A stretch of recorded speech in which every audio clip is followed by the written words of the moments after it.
Assalamu alaikum. Good afternoon, ladies and gentlemen. Asfar Saab, Saifullah Saab, and the organizers, I'm very grateful and honored to be here. Actually, it's one of the few conferences where I've accepted to be a keynote speaker. Those who know me know that I shy away from these events. Anyhow, I myself am actually not a chartered accountant. I'm a chemical engineer by profession and also background in paper technology. But I remember when I was in university, my father was very adamant that I do attend or take up some accounting courses. So I did that for 2 years actually. So I have some background in accounting, but not a professional like all of you are. When this invite came up, I thought, one of the reasons why I wanted to attend it is to tell you, how important the role of a CFO is. And of course it is, one is of course providing financial numbers, but I think it goes much beyond that. And that is what you'll see, in the few slides that I'm going to present is what the emphasis is and where things are moving. So with that,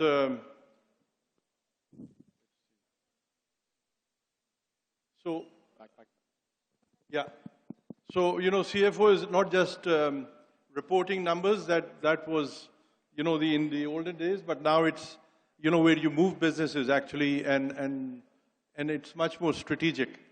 And they now drive reinvention, not just compliance. So it's not just, going for compliance, but really re-looking at where the organization should be going in the future. And of course, as it says, from record keepers to change makers.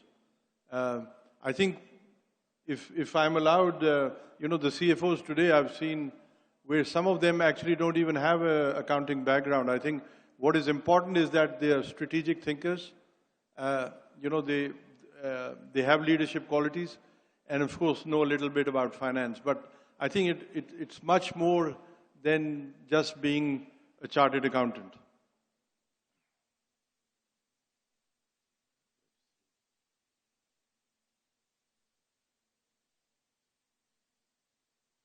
The other thing is it's going from a gatekeeper to strategic partner. So where they're open to new opportunities that come up and are able then to take those opportunities forward. And of course, it's also connecting numbers, and it's linking data, analyzing the data, and see what direction should be taken, what strategic direction should be taken by the company going forward.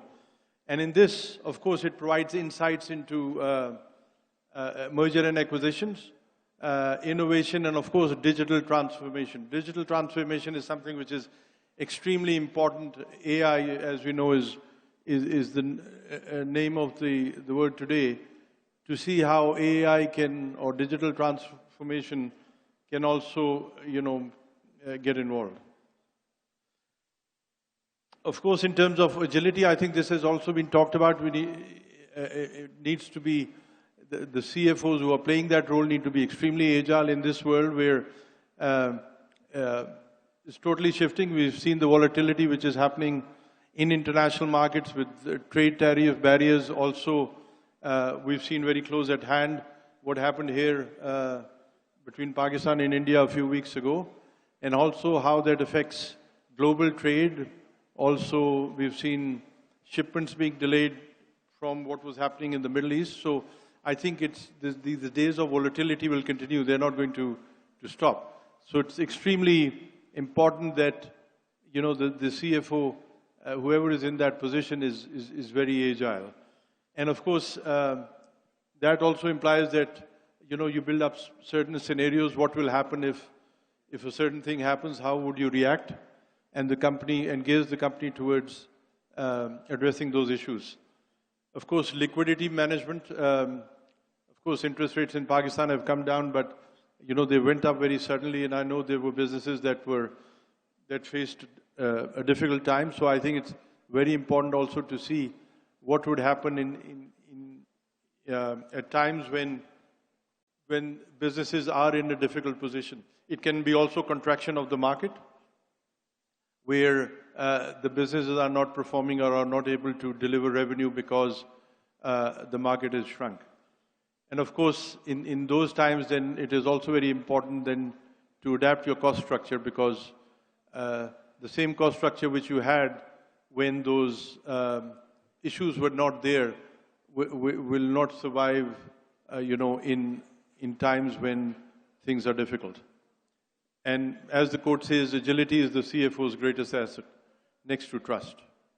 So I think it's very important that the CFOs today be extremely agile and are able to actually preempt or at least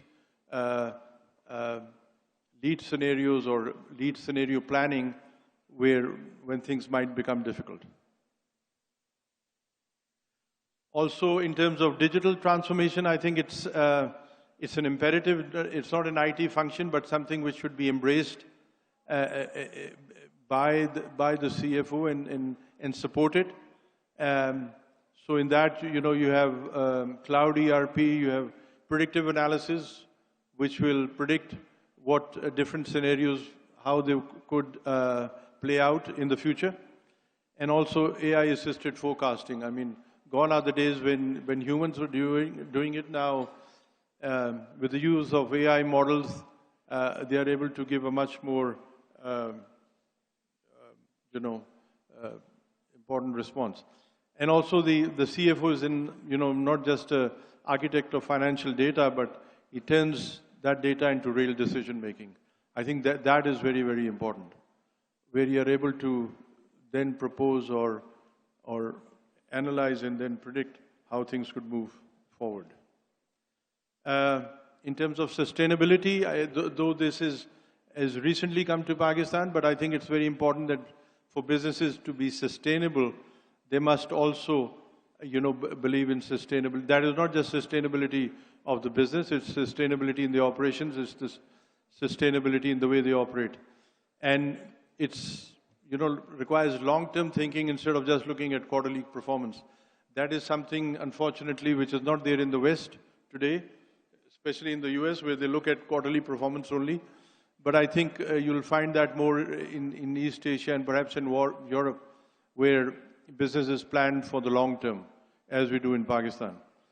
But I think it's also important for that the policy making also needs to be something which is persistent but does not change from one regime to the other. So of course the capital decisions must also take climate risk into account. We've seen this in recent times where we've had floods. Now there is talk of, India perhaps stopping or reducing the water flow, and we don't know what that would do, obviously, to the agriculture in Pakistan and how that would affect businesses and industries and everything else. But I think that must be taken into account when any decisions regarding capital are being taken. Of course, ESG integration into financial KPIs, that should be done. I think we as a group at Packages are, I believe, one of the few that have embarked on that together with KPMG.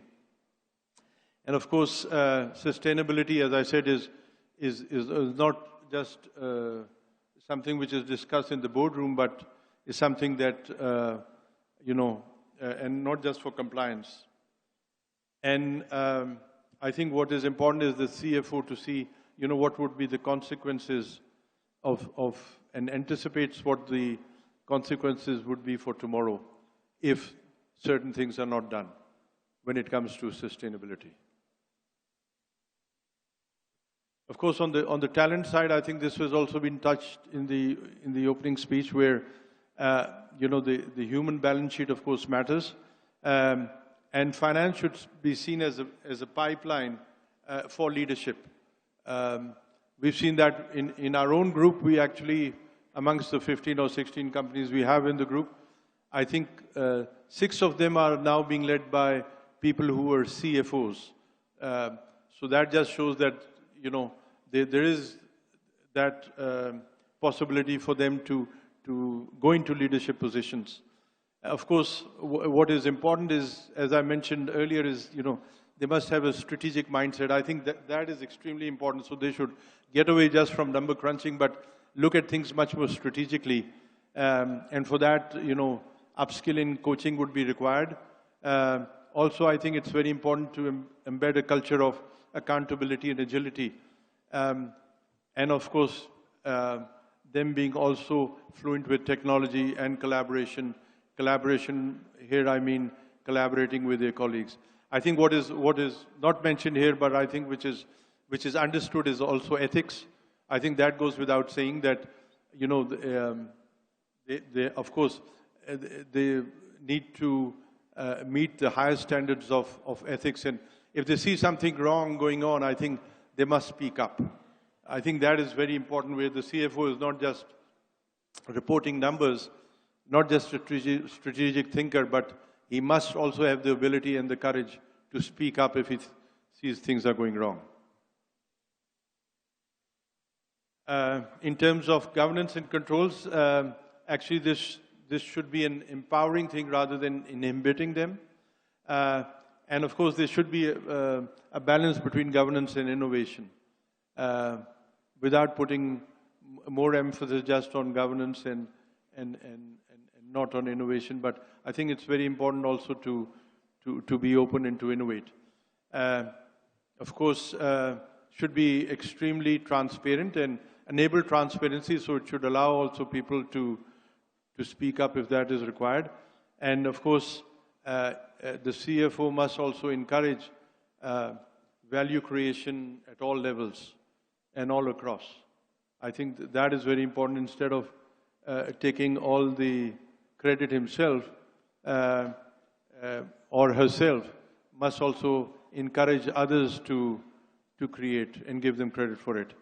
And of course, there is always the balance between a risk and as long as it's a calculated risk, that is fine. I mean, one has to act. So I think there is a balance there also, which the CFO has to take and to guide the organization.